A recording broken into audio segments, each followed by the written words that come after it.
Okay, good morning, everybody. Hope everybody's well. Happy Tuesday for those that are here live. Whatever day that you're tuning in, thank you so much for tuning in, and happy day that is. May this be a day that we get a little bit better. We've been speaking yesterday about this concept of moving our eyes from the world of have, which is impact, into the world of do, which is actions. And that's where I want to sort of rest today. This is of the work that we spoke yesterday about this idea of flow. Flow is a state of being in which all of our attention is at one thing. And because our attention is one place, we enable ourselves to be deeper in that area. So let's just sort of explore this for a moment. The research that Csikszentmihalyi did shows that what is of the most pleasurable things that we do is what he calls order from chaos. What does that mean? There's chaos everywhere. This is a world of chaos. Everywhere we look, there are disparate stimuli. And our brains are connecting machines, right? Let's just analyze for a second. Remember how does our brain work? How does neuroplasticity work? Neuroplasticity is just a connection mechanism, right? All we're doing in our brains is they're making connections. So we connect the sound of ka to the object of the cup, right? So what's happening in our brains is that our brains are building billions and billions of interconnections. And it's so astounding that it's hard to even appreciate it. Let's go back to just cereal for those that still eat cereal in the morning and not just coffee. I have more than coffee, but just eating a bowl of cereal requires so many interconnected neurons, from all the letters of the box and the sounds to the relationship between the box and the food and the milk, to all of the muscles that go into not only taking the box out, but pouring it without spilling both a cereal and a milk, and figuring out how to move your hand. Think about all the connections that go into driving a car. Our brain is astounding. But it's a connection machine. Connections. This, by the way, is very, maybe we'll get to this one day about how the physical world is a mirror into the spiritual world. This is one of the most deepest spiritual concepts called yichudim, which is connections, which is what the whole spiritual world is about. So what our brain loves to do is to draw connections, to figure out how it all pieces together, to make it all work. That's how our brain operates. It makes it work. It connects. That's why we hate tension. That's why influencers understand this. If you've watched a movie before, you know that it doesn't really work if it doesn't begin in the first few minutes with some tension that you care about. That's why stories or books or movies or anything begins with something that creates tension in your mind. Somebody dies, or there's a flashback, and you're like, what does that mean? Or a speech opens up and says, let's talk about the secret to happiness. And you're like, okay. And now there's tension between the promise and what you have. When you go to an airport, like a Hudson News at an airport, and you look at all the titles in the books, every title basically is another form of tension. It's telling you, read me and you're going to get this. And as soon as you read the title, the secret to having loving, lasting relationships, it creates tension. That has loving, lasting relationships. I may not. Now I've got a tension. I got to make the connection. If you can look at the world, and what makes us crazy is this concept called tension. Someone tells you a story, you're like, tell me the end. But someone tells you a story that just drags, you're like, yeah, I don't really care. The difference is not the person, it's whether the story has tension in it. And if anyone has ever studied filmmaking or film writing, this is like all they talk about. Tension, release of tension, tension, release of tension. This is called the hero's journey. Tension, release of tension. That's why we love sports. Tension.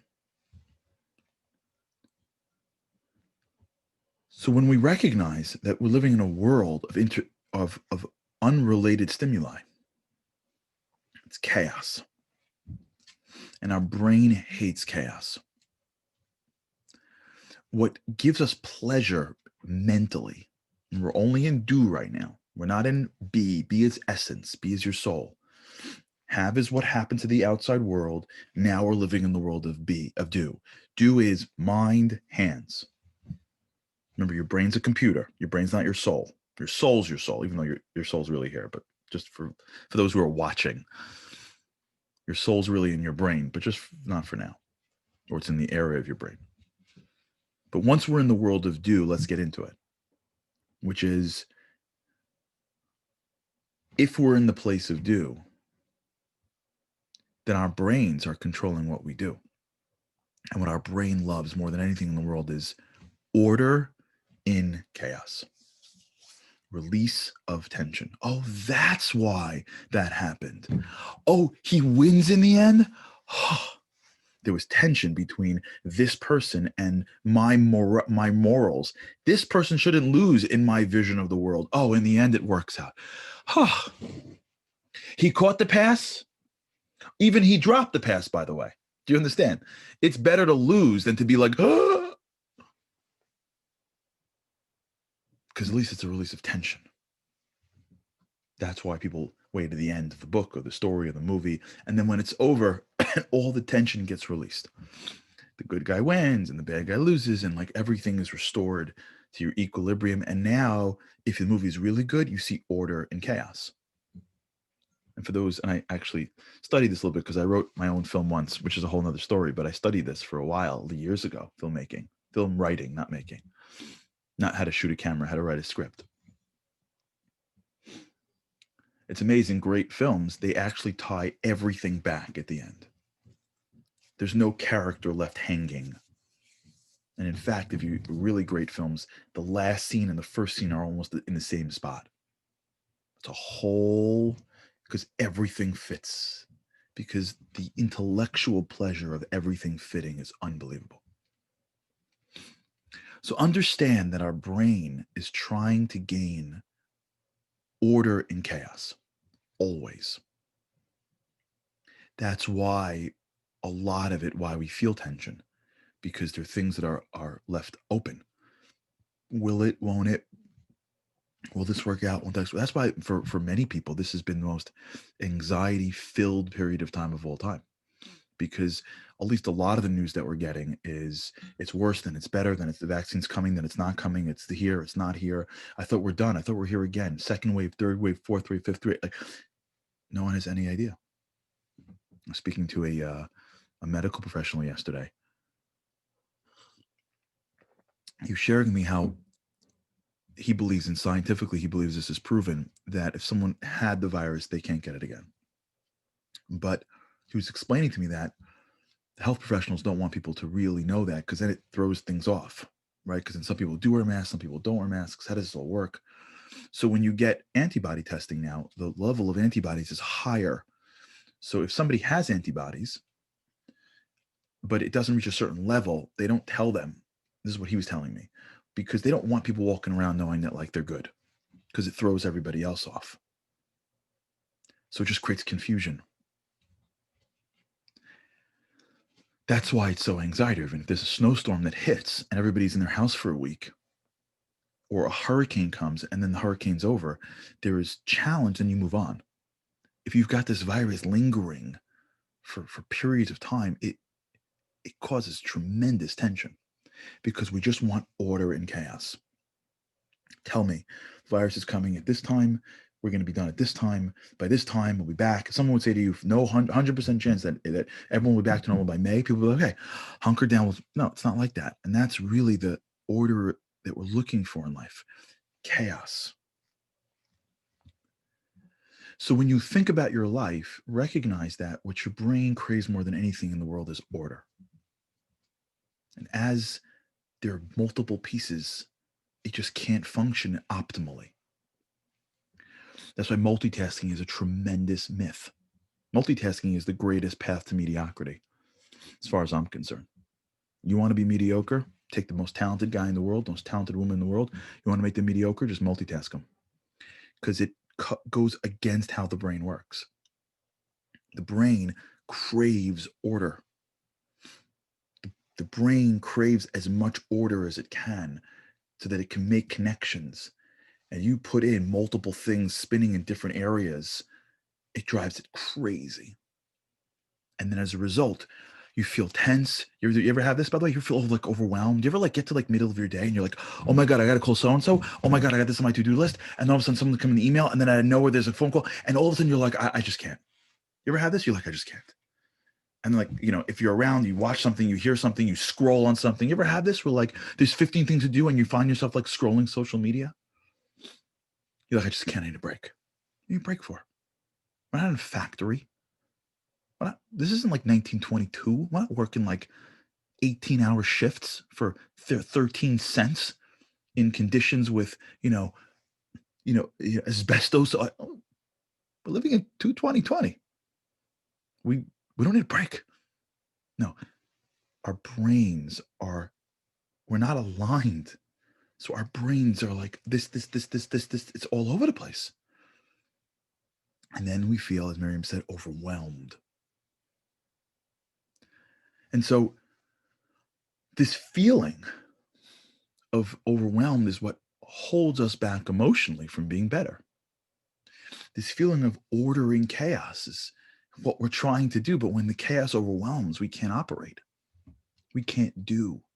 And we can't do well when we are hit with multiple things at the same time.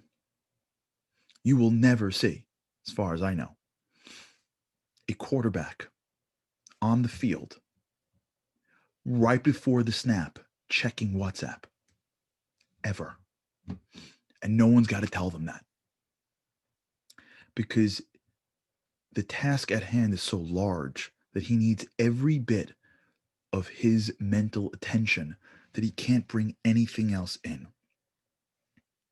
What's happening in that pocket? The quarterback is trying to take all the chaos and order it, and he can't add anything else in. There's too much that has to get done. But if he's on the back of the bus after the game's over an hour later, there's nothing for him to order. It's all ordered already. He's doing nothing. So then he can go out and get more chaos through his social media app. So understand that the game of effectiveness, by the research done by Mihai, flow, doing at the highest level, optimal performance in life is based on the ability to put order in chaos. And chaos doesn't mean that like you're sitting on a subway. Chaos can mean that you're sitting at your desk and there's 10 things to do. Chaos can mean that you're sitting in your house and your brain is giving you 50 things to do. Chaos can mean anything that is pulling your mind in multiple directions. And that's how people can go their life. Do, and not feel really much like they're anywhere. This is the work of a woman named Joy something. I forgot her last name. This work that she did, I quoted her in the book. I forgot her name. It was Joy something. She wrote a book on parents, young parents. And she found that, I think I spoke about this once, that believe it or not, check this out. This is a scary stat.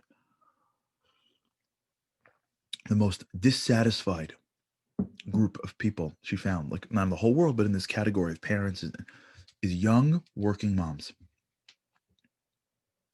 And the reason is because wherever they are, they feel like they're never enough. Young working moms, when they're working, they feel like they should be home. When they're home, they feel like they should be working. They never are there.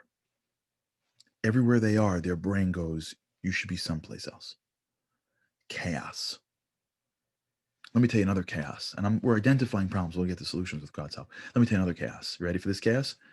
Will my actions have and impact. That's chaos. Will what I say be liked by the people that hear it? No, not prepping what I say while I'm saying it. So now I'm not really saying it with its fullest because I'm spending part of my brain going, do you like it? Do you like it? Do you like it? Do you like it? Do they like it?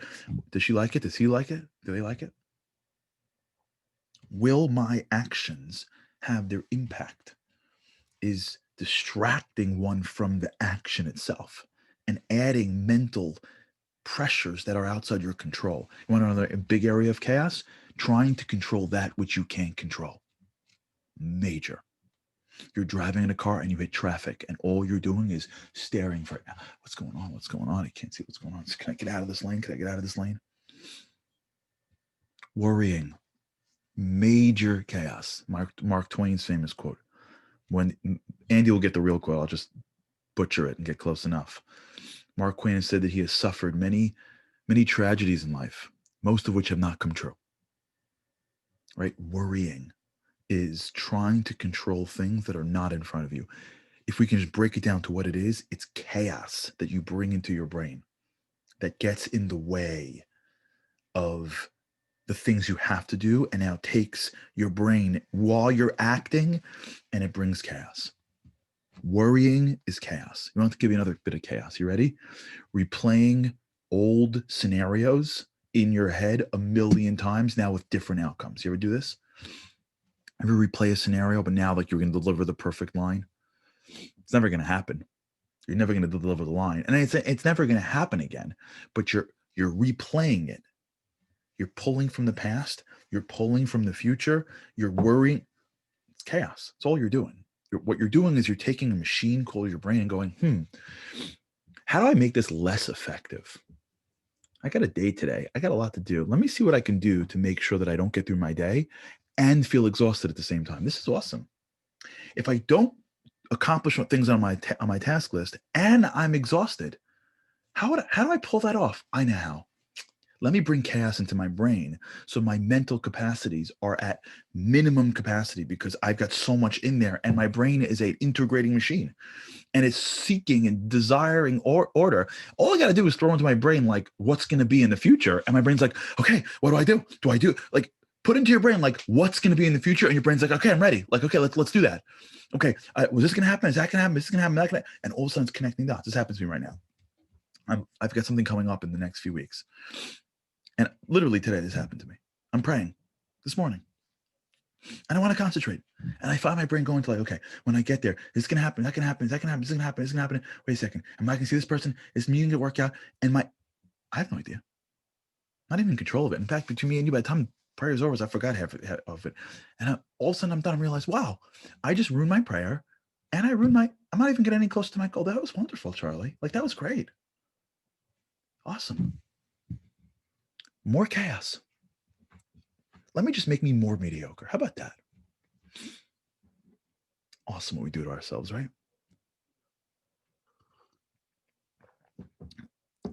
Just for today, I don't want to get into like this the good part yet. I don't want to like let's not do that yet. Let's not let ourselves off the hook so easily.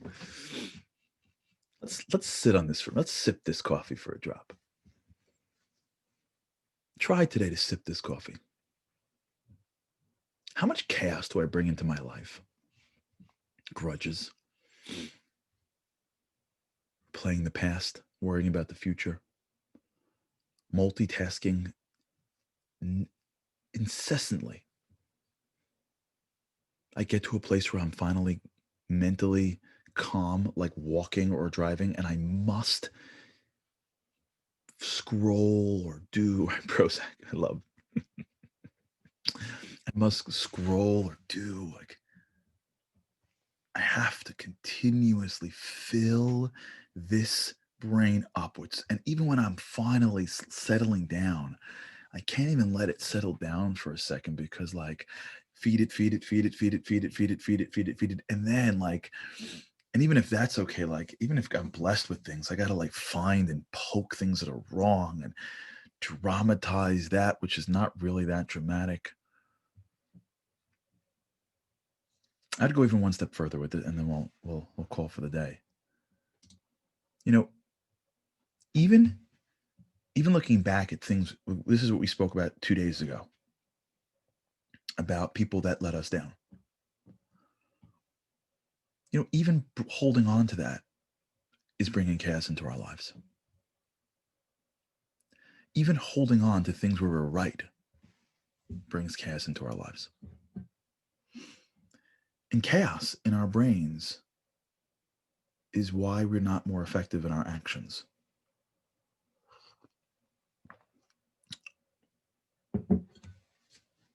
We're going to spend a little time in doing. Before we do, we have to think. Remember, our arms, our legs, right? Our actions don't just spontaneously come out. They are directed from the computer. The control tower in our brains is directing our hand. So we can't talk about like doing, like as if like it's about my hands doing or my mouth speaking. When we mean doing, we mean directing the actions. So let's think about this for the day. And by the way, let's just watch it today. How much chaos do I bring into my life? Forget the chaos that comes into my life. I can't control that. Okay, I can't control traffic. I can't control whether I can't do that. But what about the stuff that I can control? How much chaos do I add to my minds? And once we start to get underneath this, we'll start seeing that just like allowing somebody else to make us feel honored is a futile exercise that only leaves us frustrated. And just like resting and spending too much time focusing on the impact leaves us feeling vulnerable, allowing the chaos into our minds leaves us feeling overwhelmed, unaccomplished, and sometimes hopeless. Not that we're hopeless, but we think it's hopeless. All right. Looking forward to exploring. Have an awesome day. And with God's help, I cannot wait to see you again tomorrow. Have a great day.